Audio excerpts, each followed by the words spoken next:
Assalamualaikum warahmatullahi wabarakatuh. Selamat pagi anak-anakku semuanya. Bagaimana kabarnya kalian hari ini? Semoga kalian selalu dalam keadaan sehat ya. Yuk, sebelum kita mulai pembelajaran, disiapkan dulu buku paketnya ya. Nah anak-anak, hari ini kita akan belajar mengenai rantai makanan pada ekosistem, yaitu pada muatan IPA, tema 5, dan ini merupakan video bagian keduanya. Rantai makanan. Rantai makanan adalah rangkaian peristiwa makan dan dimakan antar makhluk hidup untuk kelangsungan hidupnya. Nah, di sini terdapat 3 peran makhluk hidup dalam rantai makanan. Itu yang pertama sebagai produsen, kedua sebagai konsumen, dan yang ketiga sebagai pengurai. Yang akan kita bahas yang pertama yaitu produsen. Produsen adalah makhluk hidup yang dapat membuat makanannya sendiri melalui proses fotosintesis. Ingat, yang mengalami proses fotosintesis adalah hanya tumbuhan. Produsen mampu mengubah energi dari cahaya matahari menjadi energi kimia. Contoh dari produsen yaitu rumput, tanaman padi, jagung, dan tanaman hijau. Yang kedua yaitu konsumen. Konsumen adalah makhluk hidup yang tidak dapat membuat makanannya sendiri, sehingga mendapatkan energi dari makhluk hidup lainnya. Nah, contoh dari konsumen ini adalah hewan. Konsumen sendiri dikelompokkan menjadi 3, yaitu konsumen tingkat 1, konsumen tingkat 2, dan konsumen puncak atau konsumen tingkat 3. Konsumen tingkat 1 ini adalah kelompok hewan pemakan tumbuhan atau hewan yang memakan produsennya. Nah, kelompok hewan ini adalah herbivore. Contohnya yaitu rusa, kelinci, ulat, dan belalang. Untuk konsumen tingkat 2, nah, kelompok hewan pemakan hewan lainnya atau yang memakan konsumen 1.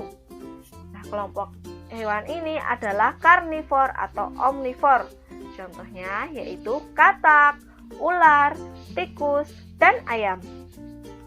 Sedangkan konsumen puncak ini adalah kelompok hewan pemakan hewan karnivor yang tidak ada pemangsanya. Contohnya yaitu ada hewan singa, elang, dan harimau. Yang ketiga yaitu pengurai. Pengurai adalah makhluk hidup yang mengurai sisa-sisa makhluk hidup lainnya yang telah mati. Pengurai menghasilkan zat-zat kimia dan nutrisi yang dibutuhkan oleh produsen. Contoh dari pengurai yaitu ada cacing, jamur, dan bakteri. Nah, di sini Ibu akan menerangkan mengenai contoh rantai makanan. Ya, contoh yang pertama yaitu padi sebagai produsen dimakan oleh ulat. Ulat ini sebagai konsumen 1. Kemudian ulat ini akan dimakan oleh ayam. Ayam ini sebagai konsumen kedua. Kemudian ayam dapat dimakan oleh elang. Nah, elang ini sebagai konsumen puncak. Nah, kemudian ketika elang itu mati, maka elang itu akan diurai oleh bakteri. Bakteri ini fungsinya sebagai pengurai. Contoh yang kedua yaitu ada wortel. Wortel ini sebagai produsen, kemudian dimakan oleh kelinci sebagai konsumen pertama, kemudian kelinci dimakan oleh serigala sebagai konsumen kedua, kemudian serigala dapat dimakan oleh harimau sebagai konsumen puncak, dan ketika harimau mati dapat dimakan atau diuraikan oleh bakteri sebagai pengurai. Selanjutnya yaitu jaring-jaring makanan. Jaring-jaring makanan merupakan kumpulan beberapa rantai makanan dalam satu ekosistem. Contoh dari jaring-jaring makanan yaitu yang pertama di sini ada tumbuhan jagung yang dimakan oleh belalang, kemudian belalang dimakan oleh ayam, ayam dimakan oleh elang. Yang kedua yaitu dari tanaman jagung dimakan oleh belalang, belalang dimakan oleh ayam, ayam dimakan oleh ular, dan ular dimakan oleh elang.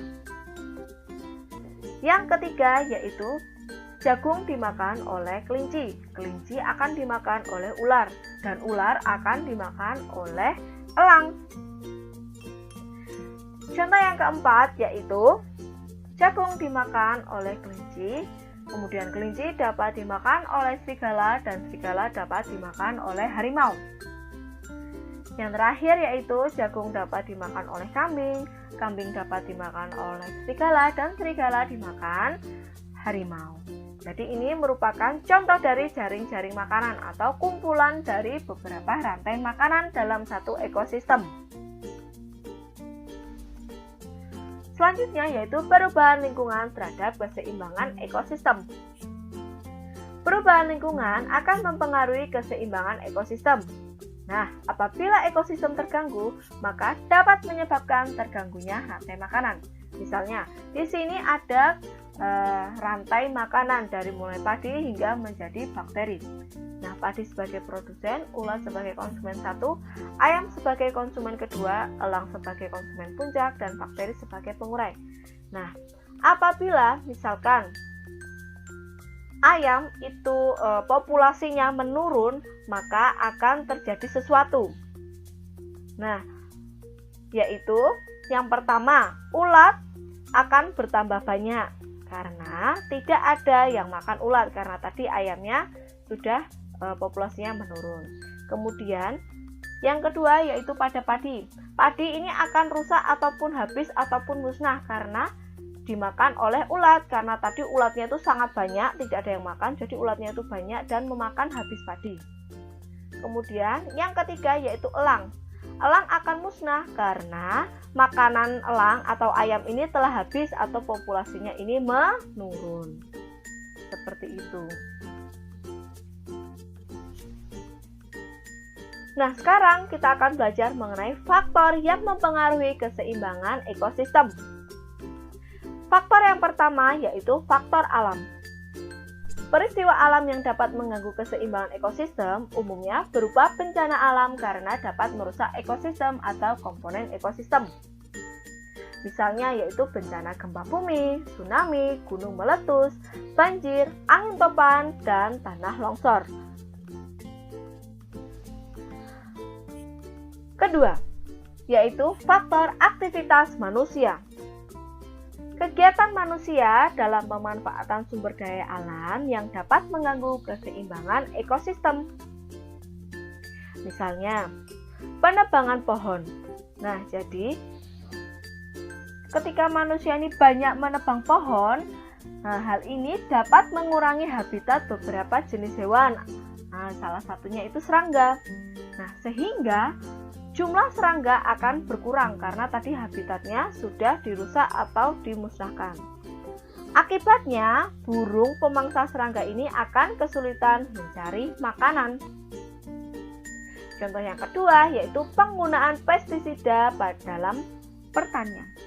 Penggunaan pestisida berlebihan dapat membasmi serangga sehingga jumlah serangga akan berkurang. Nah, akibatnya burung pemangsa serangga ini kesulitan mencari makan.